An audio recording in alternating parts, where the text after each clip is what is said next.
ನೋಡ್ತಿದ್ದೀರಾ ಜನಸೇವಾ ಕನ್ನಡ ಟಿವಿ.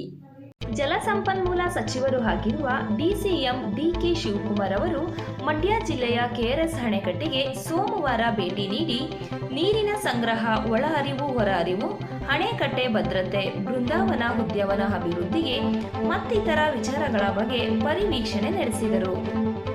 ಅಧಿಕಾರಿಗಳ ಜೊತೆ ಸಮಾಲೋಚನೆ ನಡೆಸಿದರು.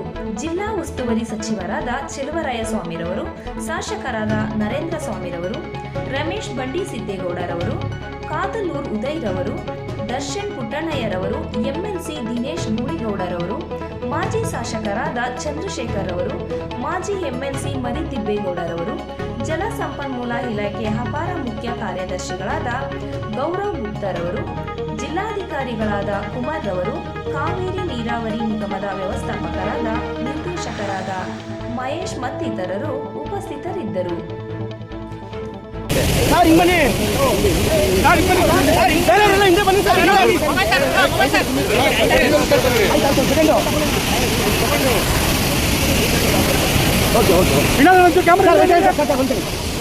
ಸಬ್ಸ್ಕ್ರೈಬ್ ಬಟನ್ ಮೇಲೆ ಕ್ಲಿಕ್ ಮಾಡಿ ಹಾಗೂ ನಮ್ಮ ಹೊಸ ವಿಡಿಯೋ ನೋಟಿಫಿಕೇಶನ್ಗೋಸ್ಕರ ಪಕ್ಕದಲ್ಲಿ ಕಾಣುವ ಬೆಲ್ ಬಟನ್ ಮೇಲೆ ಕ್ಲಿಕ್ ಮಾಡಿ ಹಾಗೂ ಲೈಕ್ ಮಾಡಿ, ಶೇರ್ ಮಾಡಿ, ಕಮೆಂಟ್ ಮಾಡಿ.